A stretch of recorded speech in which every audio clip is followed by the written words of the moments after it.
I know, this one's been done to death. Underground bunkers are a bad idea because the plebs locked out during the apocalypse will pour concrete, and worse, down the vents. Anyway, I'll dare say if that were the only problem with this plan, smug billionaires have already found their way around that little wrinkle, and can look forward to decades, even centuries of twisted parties or whatever they get up to until the air's all nice and pristine, and y'all great unwashed are dead. Easy. But there is one problem no billionaire in a bunker can get round. It's not energy and heating. I can envision a supremely well-designed energy system, powered by advances in clean nuclear or some other energy source we are not privy to, running for a good long while with minimal intervention. It's a stretch, I agree, but not impossible to achieve if you've got more money than God. Difficult, but doable. An infinite supply of water could also be doable if you perhaps had an underground source and/or water recycling system. And you could get around the food problem with huge reserves of preserved food, along with an energy-powered below-ground farming system of sorts. I'll admit I'm no expert, but treating this as a thought exercise, I believe, with a near infinite supply of money and top-tier expertise, this is difficult but doable. So our billionaires are sitting pretty, feasting on canned caviar and getting up to all the nefarious sorts they get up to for amusement, until the toilet breaks.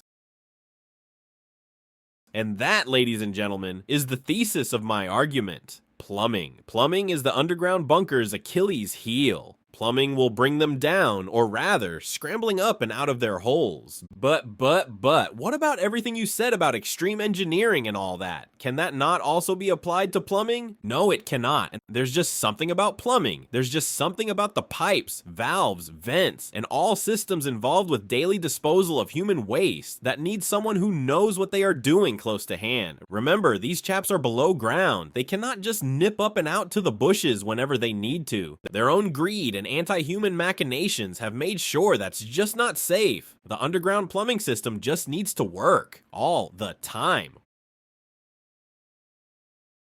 While I can see a nerdy billionaire training themselves to troubleshoot an energy and backup energy system, and another daintily bent over the super breed pea crop, for some reason I cannot see them taking a plumbing class in preparation for their vacation away from the plebs.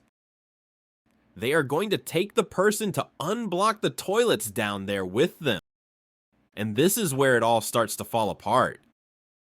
The plumber will, of course, be very well paid and also have the security of being safe from the effects of the apocalypse in reward for her service. But think about that for a minute. The money is nice. Whom, or what is he working for? There's no mortgage to pay, no debt to service, no college fund to save for, nothing. Okay, so perhaps his motivation is that he'll be safe, but if he had any loved ones at all, he's not going to be happy to leave them behind to rot, melt, vaporize, or whatever, while he fiddles with pipes below for his masters. So your ideal candidate is an expert human waste systems engineer with no family or friends, and who is happy to work in exchange for a place on the bunker. Capable chap, accustomed to getting things done under the difficult circumstances of a cutthroat capitalistic world, locked up with a bunch of people whose only skill is giving orders. How long do you give him until he's overthrown the entire lot and has them cleaning his toilets? Okay, you say, the billionaires will have a crack security team. That of course is exactly the problem with this scenario, because sure, give the guns to the people who have nothing to lose, and hope their extreme loyalty and love for you will prevail against the others.